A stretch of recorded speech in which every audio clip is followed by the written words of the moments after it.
Ladies and gentlemen, this is the WVON Morning Show. Man, Charles, in the news, man, you know, that cartoon just will not die. Charles, people getting in trouble for that cartoon. Man, you know what? You know, man, actually, man, I had somebody like impugn my integrity.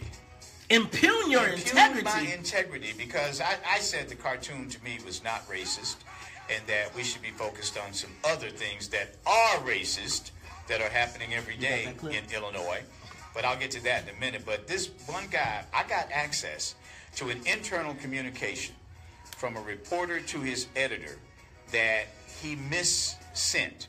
And so it ended up in some other places. Ooh, I hate when you hit the wrong button. Oh, yeah, but anyway. Reply all? But so a guy, so I saw it because somebody sent it to me because they got it by mistake. I said, man, look at this, what this guy is saying about you. He was saying that I basically said the cartoon was not racist because I, Charles Thomas, was on the payroll of the Illinois Policy Institute or one of its affiliates. Now, when one reporter says another reporter is taking money to write or say what he says, that's a nuclear attack. You talk about that creed. Is that in that creed stuff you be talking about? Creed, man. So like I emailed the guy because I saw his email there on the deal, and I said, man, what's up? And Charles, you stepped to him like, man, what's up? Not only that, if he had been in front of me, I would have stolen him in his face. Whoa! I'm serious, man. You can't say that about a reporter that you taking money. Man, the only people that give me money to do what I do is Melody Span Cooper. And we need to give us some more. Sure do. Because I get gas and donut money from Melody. And Melody, I need some of my money, by the way. You know, we need that bag. I can't believe it, that this guy would actually do that. So I called him up, man. We had this shouting spell. He eventually apologized. Hey, man. The damage is done because this is what they're saying to each other about what you and I are doing. Because they have intimated or suggested that you are on a Republican payroll. Charles, Can you you know believe what? that? Charles, yesterday I actually opened up the Capitol Facts after we got off the air, and there was the implication that I was on the payroll of Governor Rauner because I can't speak free. That's what I'm saying. Let me tell you what's going on, yo. And also yesterday when I got off the air, one of my close associates called me and told me, he said, man, well, you know, the new spin is you and Charles, y'all just on the payroll and y'all just trying to get paid from everybody. And so, you know, now what they are saying is, you know, the Illinois Policy Institute is paying you. And so then what they do is they activate this whole machine. So then you go in and you see the little insider publication and they impugn your name and try and imply that you're doing something. Man. And Charles, Can I make a statement? Make a statement. Let me make a statement. Like I have to ask. Like I'm an asker. And I'm gonna make one after you make one. Go ahead. So Charles, a message to all the white liberals who are tuning in right now. Let me help you understand that there are black people in the world who can read, count, and have eyeballs. Mm-hmm. We can see that the math is not adding up for us. And so we're going to talk about it. Yes, you can make yourself feel good by saying, oh, I voted for Barack, and you donated. But the fact of the matter is, black people can see, think, and rationalize on our own. We can pick and choose. Go ahead, Charles. What gets me are the white reporters and politicians and black politicians who are trying to tell us what offends us, what's racist. They like this Mary Ann Ahern at Channel 5. She went for 5 days talking about this cartoon, doing stories every day, asking every public official she could find. Why she ask no black people? Didn't ask no black people, but asking all the black politicians she would ask. But she would ask all these people and talk about what offends us. Has she ever done a story for 5 consecutive days about the lack of black contracts? Has she ever done a story for 5 days running about the black unemployment rate, which is the highest in the nation here in Illinois? We're going to talk about that today, too. Has she ever done those stories? Has she ever done stories about black people that we care about about the lack of black building trades workers for 5 consecutive days, gone to these sites. No, she picks out this cartoon to say, this is what offends us. I suggest to you, we are offended by a lot of stuff in this area, and it's not cartoons. In fact, Rahm Emanuel jumps in talking about this is a racist cartoon. Ooh, I got something. You know what? Man, you know what Rahm Emanuel needs to do? Because I was reading all these quotes. He needs to take a page out his own book and STFU. That's what he needs to do. We gotta go to break. Let's go. Hurry up before I get in trouble. He is got a certifiably racist police department. Certified by the United States Department of Justice. He ain't talking about that. He's talking about a cartoon. You know, we're going to talk about that and more when we come back. Ladies and gentlemen, this is WVON Morning Show. It's 6:18. We'll be back. More of the morning show. Woo! Hey, y'all, get ready. I think we going nuclear today. I think somebody got their finger on the button, and I think we finna take this ship off. Get ready. It's on and popping. Y'all want, look. Everybody's listening right now, and I know you're watching too. Stay tuned. We're going to make your ears ring today. Charles, I'm going to let you go ahead because I got to... Charles! You got the camera. Oh, yeah. That's what I said. My wife just said, she's my sugar mama, not Melody. Now, but Melody do give me a little piece of money. But, hey, that's right, baby. You are my sugar mama. All the way, absolutely, but it surely is not the Republicans or the Illinois Policy Institute. They ain't giving Nick no money. Their bag is shut tight. I get no money from them. And, quite frankly, I don't agree with everything they do. I agree with some of it, some of what they say, but that's what we got to get. We got to start picking and choosing who we deal with. And we got to hear all the voices, and we got to make the best possible deal we possibly can. But, hey, I'm glad we were able to vent a little bit this morning. And that's what it's all about. But, I mean, when they start impugning your integrity and start saying that you taking money from somebody and they don't have any proof of that, I can't believe that people in my own profession would do that, would say that about me.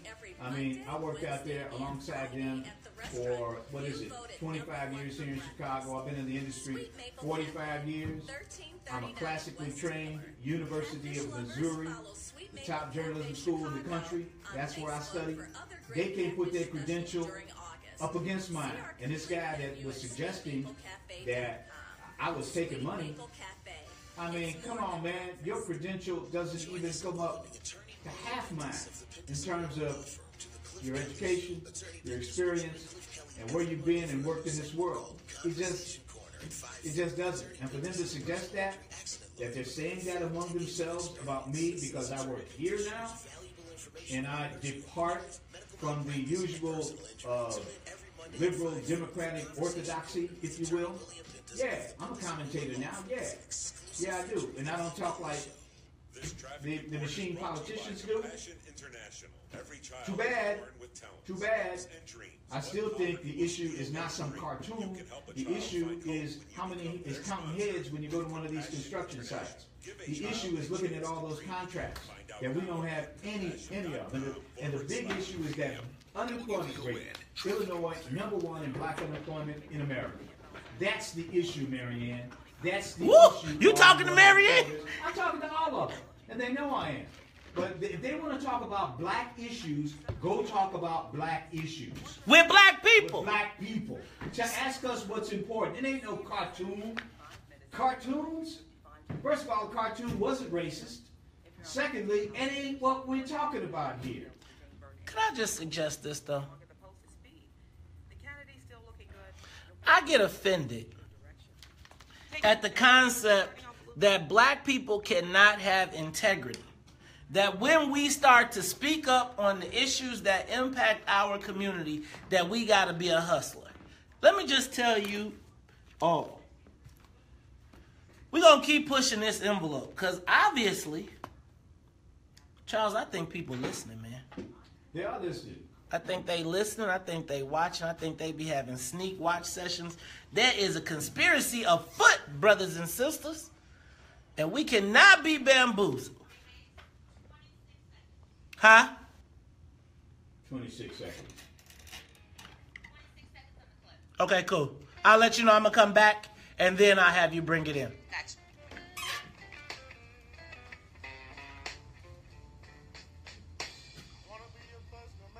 Uh-oh, there go Charles. That's my cut. That's my cut. Just bring me my money. I want to do everything I can. Just bring me my money.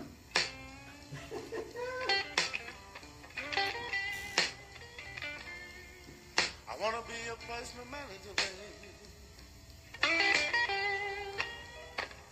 I want to do everything I can for you. The Illinois Policy Institute sent a statement from ABC 7's former political reporter Charles Thomas. He's now on WVON radio. Thomas, who is black, calls the controversy a bamboozle. He says it is an insult to the black community that a handful of politicians are trying to rile us up over a cartoon when they have done nothing to address the economic and educational injustices the state has perpetrated against us for years. Ladies and gentlemen, you are tuned in to the Talk Chicago 1690 AM. That is former political reporter Charles Thomas. Now my co-pilot. Also, you know what I think, Charles Thomas? You might have went back to your days as an activist in the dark side. Ooh, you know about the dark side? Yeah, well, you went back to the dark side days. That was 50-some years ago, man. That was my first publication. Charles, Dark side. Charles, I'm going to tell you that there is an awakening occurring in the black community. And let me just let me just dispel the other narrative. Charles, I want every black person to vote. So I also want to let y'all know that the other conspiracy thing is that we're being paid by the Rauner Republican Party cabal to discourage black people from voting. Charles, I will tell you Can you to say the S part of BS on radio? No, you can't. No. You got a bull crap. Right. Oh, man, we're trying to get more black people to vote as possible. They're trying to sell the we are trying to suppress the vote. So let me tell you, we're not trying to suppress the vote. As a matter of fact, we want all the black people to vote, but we want you to vote smart. See, they tell you go vote, but they don't tell you vote smart, because when you walk in, you just gonna hit a button. But you don't ask, hey, is this the judge that was with John Burns that did it? Right. You don't ask, hey, is this a racist property? You just go in and you vote. Well, Charles, I'm not with that anymore. I am with voting for the qualified best candidate. Man, if you're a chemist and an environmentalist and you work at Water Rec. Okay, now, just stop that. Shameless plug. Check it out. Check this out, though. But you know what we need to do, Mace? What? We need to get my brother Mark Wallace in here. For the 10 by 10 by 10? Absolutely. And let him talk in the morning. I know it's going to wake him up a little bit early, but I want him to come in here and talk about 10 by 10 by 10, because that could be the basis of forming the new political party that we need to form in order to really get things done and to hold people accountable. All right, Charles, let me go to the live line real quick. We got Johnny on the live line. Johnny, you're on the Talk Chicago 1690. What's up, my man? What's going on, Lions? All right. You guys are going to need remote start for sure now, though. Why do we need remote start, Johnny? You got 5 people fired, at least. I wonder what I read. What we got to do with that, man? What we got to do with that? Just like that, Prequico stepped in some stuff, the governor stepped in dog stuff with that cartoon. So did you think the cartoon was racist, or do you think the response was racist? I think the response was incredibly stupid. Why would he put that on himself? As a white male, I can't lie, that just didn't work. Calm down. Hey, man, look. This was a prime example of how fake news can dominate public policy and change public policy. This whole cartoon business was fake, or is fake news. It is. This isn't important. This isn't what we worry about, we're concerned about. Can I tell you something real quick? On the governor's response that I think it shows an incredible lack of... I think that the people from the governor's team was probably listening to our show trying to interpret what we say instead of talking to someone black to help them formulate their response. Hey, but that is again a product of not having black people working in powerful positions, or having them but not taking care of them.